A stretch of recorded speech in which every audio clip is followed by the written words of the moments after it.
কি করতেছো জান? খাওয়া দাওয়া করছো নি?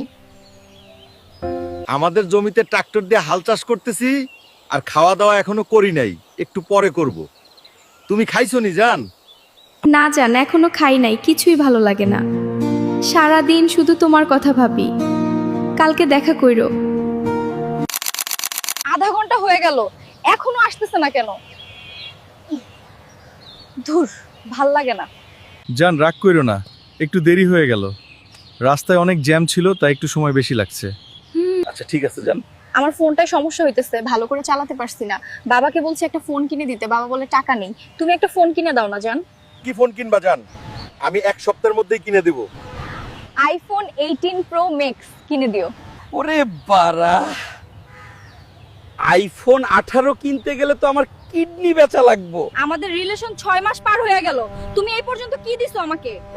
একটা আইফোন চাইছি, তাও তুমি এত কথা বলতেছো। আমি এত কিছু বুঝি না। এক সপ্তাহের মধ্যে আইফোন লাগবেই, না হলে তোমার সাথে ব্রেকআপ। না জান, ব্রেকআপ করো না। আমি এক সপ্তাহের মধ্যেই তোমাকে আইফোন কিনে দেব। আচ্ছা ঠিক আছে জান। এক সপ্তাহ তো হয়ে গেল, সুমাইয়ার জন্য আইফোন কেনার টাকা তো এখনো জোগাড় হইল না। আল্লাহ, তুমি একটা ব্যবস্থা করে দাও। হালকা ভাই, আপনার প্রেমিকা সুমাইয়ারে দেখলাম একটা ছেলের সাথে প্রেম করতেছে সে। সুমাইয়া এমনটা করতেই পারে না, চল তো দেখি। পার্ট 2 দেখতে হলে কমেন্ট করুন।